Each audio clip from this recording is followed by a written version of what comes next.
जय संविधान, जय भीम, महात्मा गांधी की जय, गोडसे मुर्दाबाद। अभी तक तो हमारे देश के यशस्वी प्रधानमंत्री मोदी जी ने अपने को नॉन बायोलॉजिकल डिक्लेयर किया था और एक प्रकार से अपने को परमेश्वर सिद्ध कर दिया था। अब उन्होंने दूसरा कार्यक्रम उस दिशा में और आगे बढ़ाया। उन्होंने अपने कार्यस्थल को, कार्यालय को और निवास स्थान जहां वो कार्य करेंगे उसको तीर्थस्थल घोषित कर दिया है। तीर्थस्थल घोषित तो वो जगह होती हैं जहां परमेश्वर का वास होता है, जहां परमेश्वर रहे और जहां उनका जन्म हुआ। तो अब माननीय मोदी जी ने नॉन बायोलॉजिकल से एक कदम आगे बढ़ के अपने को परमेश्वर का एक अवतार ही घोषित कर दिया है और इस प्रकार से एक और अवतार का दर्शन हमें हुआ। लेकिन ऐसे अवतार का दर्शन होने के बाद भी देश के अंदर इतनी ज्यादा गरीबी है,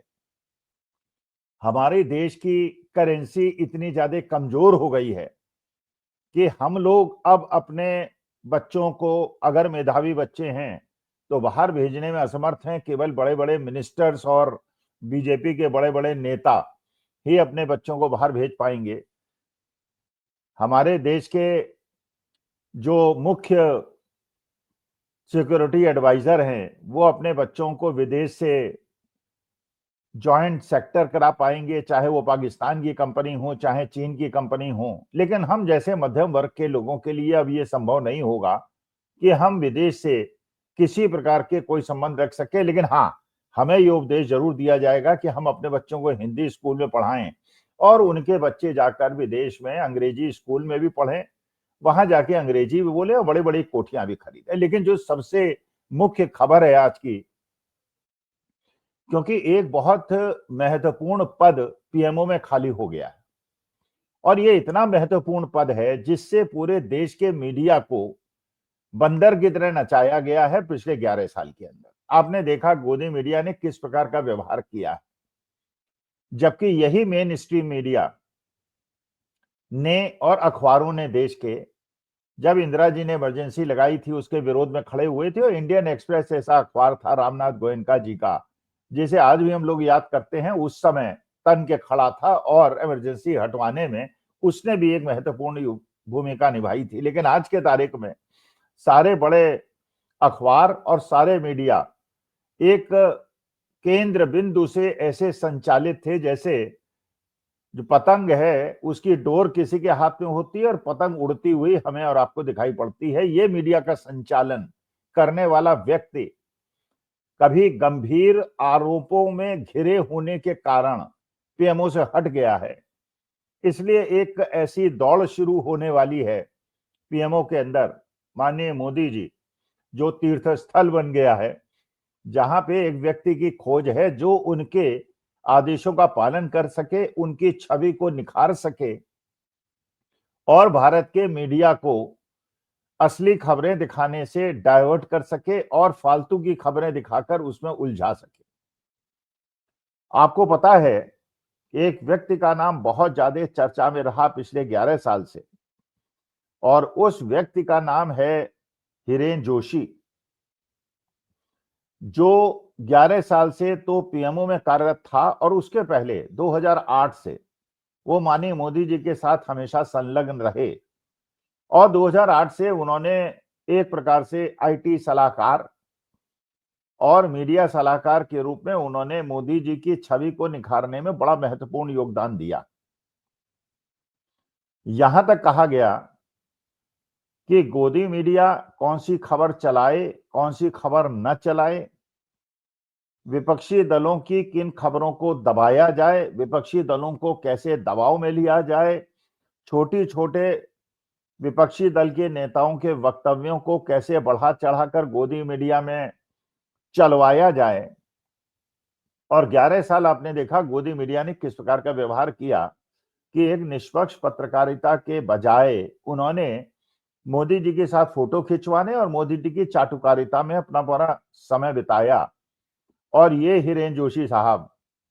के बारे में यह भी कहा जाता है, जो सोशल मीडिया में बहुत ज्यादा प्रचारित है और पिछले 24 घंटे से ये खबर बहुत मुख्य चर्चा का विषय बन गई है कि वो एक उनका व्हाट्सएप ग्रुप था जो एक बार लीक भी हो गया था। उसमें वो मीडिया के बड़े-बड़े तथाकथित स्तंभों को ये मैसेज दिया करते थे कि आज कौन-सी खबर चलेगी। कई बार आपको भी आश्चर्य हुआ होगा कि कहाँ डॉलर की तुलना में रुपया 90 रुपए हो गया, कहाँ इंडो चाइना जॉइंट कमेटी ने ये कहा जो पहलगांव की घटना हुई थी, ये क्रॉस बॉर्डर टेररिज्म नहीं था बल्कि ये एक्सकर्जन था और देश के अंदर ही के जो विद्रोही थे उनका आक्रमण था। नागालैंड अलग देश से होने की मांग कर रहा है या मणिपुर के अंदर 2 साल तक हिंसा हुई, ये सारी घटनाएं आपने गोदी मीडिया में चलती हुई नहीं देखी और केवल यूट्यूब ने ये कार्यभार संभाला और इस चीज को बढ़ चढ़कर आगे बढ़ाकर जनता की जागरूक नजरों में इसको लाने का प्रयास किया। आपने ये भी देखा कि गोदी मीडिया ने किस प्रकार से रेणुका चौधरी जो एक निरीह कुत्ते को लेकर अपनी कार के अंदर, क्योंकि उसका स्वास्थ्य ठीक नहीं था, उसको चोट लगी हुई थी, अपनी कार के अंदर लेके संसद के अंदर चली आई। लेकिन पूरे के पूरे गोदी मीडिया ने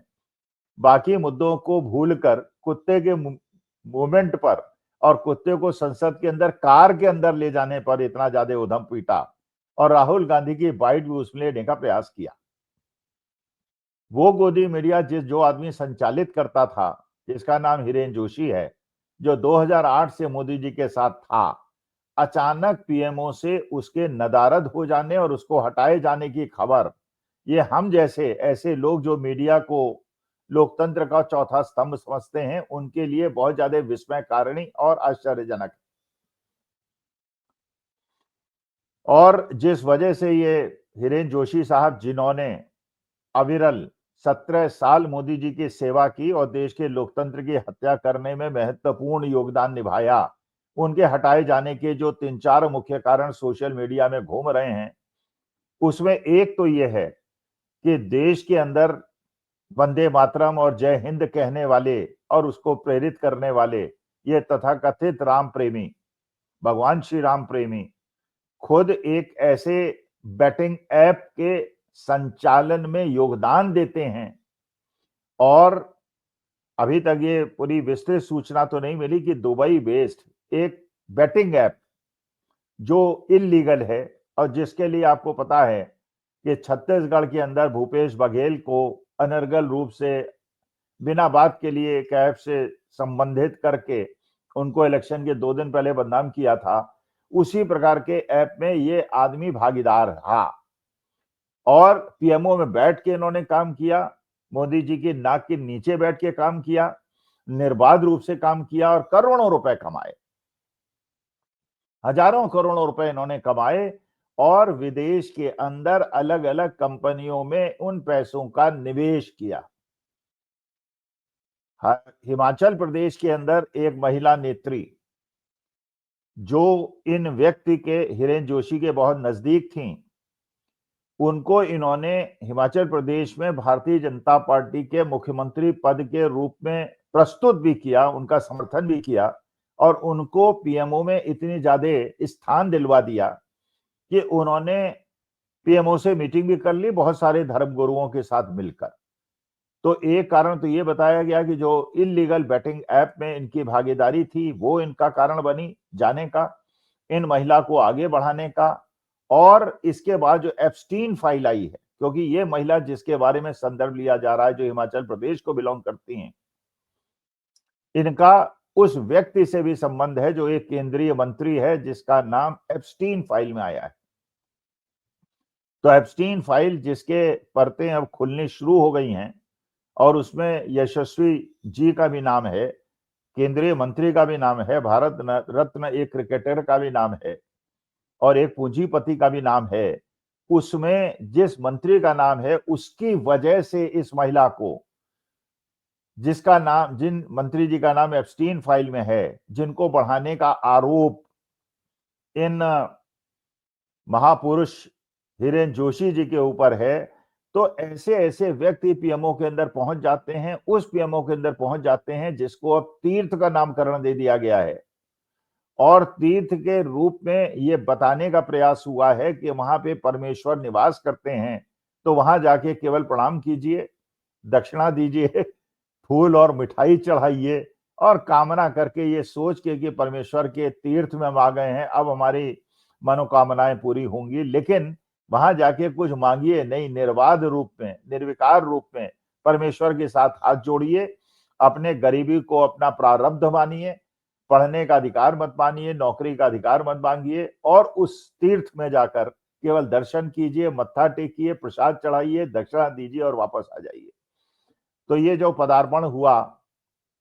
अब प्रश्न ये है कि हिरेन जोशी का स्थान कौन लेगा। बड़े बड़े मठाधीश इसके लिए आगे पीएमओ में बैठकर मोदी जी की छवि को सुधारने का प्रयास कर सकते हैं। उसमें अर्नब गोस्वामी भी हो सकते हैं, रिपब्लिक टीवी के, नाविका कुमार भी हो सकती हैं, उसमें चित्रा त्रिपाठी भी हो सकती हैं और उसके अंदर जो और ऐसे पत्रकार हैं जो बढ़ चढ़कर, सुधीर चौधरी भी हो सकते हैं, तिहाड़ी सुधीर चौधरी भी हो सकते हैं। लेकिन मुझे ऐसा लगता है इस दौड़ में सबसे आगे अगर कोई चल रही है तो चित्रा त्रिपाठी हैं। आजकल उन्हें और विकल्पों की भी आवश्यकता है और इसके अलावा जिस प्रकार से वो मोदी जी की छवि के लिए बाकी गोदी पत्रकारों की तरह आगे बढ़ चढ़कर प्रयास करती रहती हैं, तो मुझे लगता है हिरेन जोशी के स्थान पर अभी तो अश्विनी वैष्णव को टेम्परेरीली बिठाया गया है, लेकिन वहां किसी पत्रकार की आवश्यकता होगी। तो देखिए, चित्रा त्रिपाठी को विजय मिलती है, वहां पे सुधीर चौधरी को मिलती है, वहां पे अर्नब गोस्वामी को मिलती है, नाविका कुमार को मिलती है। ये कुछ दिनों में आपको पता चल जाएगा। लेकिन पीएमओ में बैठ के जो आदमी बंदरों की तरह गोदी मीडिया को नचाता था, किस प्रकार के कार्यों में संलग्न था, इसको सुनकर आपके आंखें फटी की फटी रह जाएंगी। और ये सारा कार्य वहां पे हुआ जिसको अब मोदी जी ने इसका नामकरण तीर्थ के रूप में कर दिया है। अब देखिए आगे आगे होता है क्या और इस महत्वपूर्ण पद पर कौन विराजमान होता है, और इस चीज का इंतजार करते हैं और फिर उसका विश्लेषण करेंगे। नमस्कार, धन्यवाद और प्रणाम।